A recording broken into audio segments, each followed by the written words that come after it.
Here we have a book called Flyboys. It is written by James Bradley and a little bit about his education. He studied East Asian history at the University of Wisconsin at Madison. Moving on later into his life, he became an author, and his first work was actually a book called Flags of Our Fathers. And he wrote that because he believed that his father was one of the Marines in Joe Rosenthal's very famous photo of the Marines raising the flag at Iwo Jima.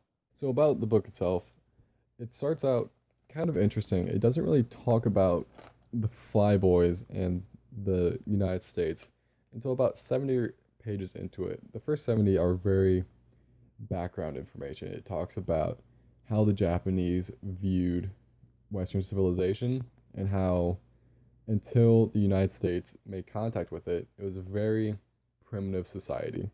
So there wasn't a whole lot of technology going on. It was very isolated from the rest of the world. The backgrounds of each of the people and some of the first-hand accounts that people have with some of the individuals involved. And then moves on into the main story itself, where it goes through what really happened to these men on the island and how it wasn't discovered until years later what truly happened to them. As far as if he is credible, it's very obvious that he put a lot of time and effort into making sure that his information is correct. So, is he credible? Yes, I believe so. His citations really just prove it all. Now, moving on to the book, is the book credible? And yes, it is very credible. It is a very consolidated book with information that's been brought in from a lot of different sources. So this is just a very concise one book instead of 10 or 15 books that you can get the same information from.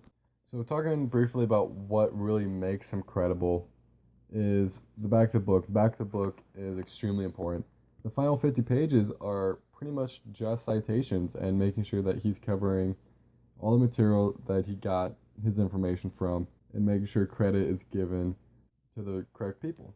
And also, with the primary sources, there are multiple pages filled with pictures of primary sources with some of the people that were involved and some of the flyboys, and some of the stories and information that was provided by the people that truly knew the flyboys whenever they were younger before they passed away.